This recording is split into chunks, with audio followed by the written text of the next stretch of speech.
I hope that I can align and bring the message as reinforced by Mr. Lim Tean on the job security, sustainability, and also the livelihood of us Singaporean, and also the school ongoing children and housing. I hope I can make a difference. And together, as you are aware, that I'm a nurse in profession, and with this background, I hope that I can reach out and impart my knowledge and skills with the knowledge that I have gathered along the years with other political parties. I think Singaporeans should deserve a free education, just like some European countries like Germany. The other thing is GST, which is keep rising. Across the board, everyone is affected by the GST, and now it's gone up to like 9%.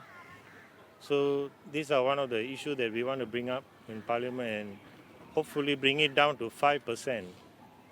Because there are so many other taxes besides GST.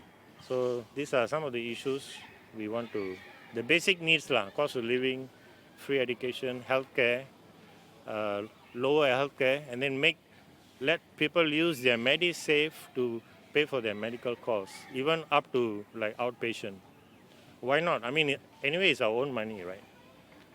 You know, what makes me interested with PAR and I relate with PAR well is the cost of living. As we know that things as basic as food, water, electricity, internet, and in this day and age, mobile services, there's a GST charge on all these essential services. So from my time, the GST was like 7%, then it went on to 8%, and it went on to 9%. But realistically, the charges will spiral out because in anticipation of increase of GSTs, the service providers usually will increase more than the relevant 1% or the 2%. So, we are dealing with these cost of living and the cost of housing as well. As we see resale markets, a few years ago, it was $1 million in the resale market of the HDB, and now we see close to $2 million. So it is not just for our generation, but our future generation of our children and their children. Are we indeed affordable? Can we live and not just live, but live well and thrive? Or would we be working from our 20s all the way into retirement, into our probably into 70s or beyond? So this is the questions that we should all be asking. Singapore needs a balanced slate of incumbent and opposition members to represent Singaporeans. But the voters as having misconception of opposition candidates, their views, questions like what can they deliver? Can they influence policies? Can they change policies?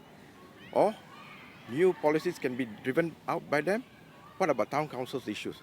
Can they manage a town council? Okay. What is pretty important in this election is opposition can influence what we call policies, and numbers has to increase. Definitely from 10, you might see another. And when numbers increase, that's the reason why we have 10 today. Tomorrow we have another slate of new parliamentarians will be elected inside. Our policies will be refined, defined to address the issues.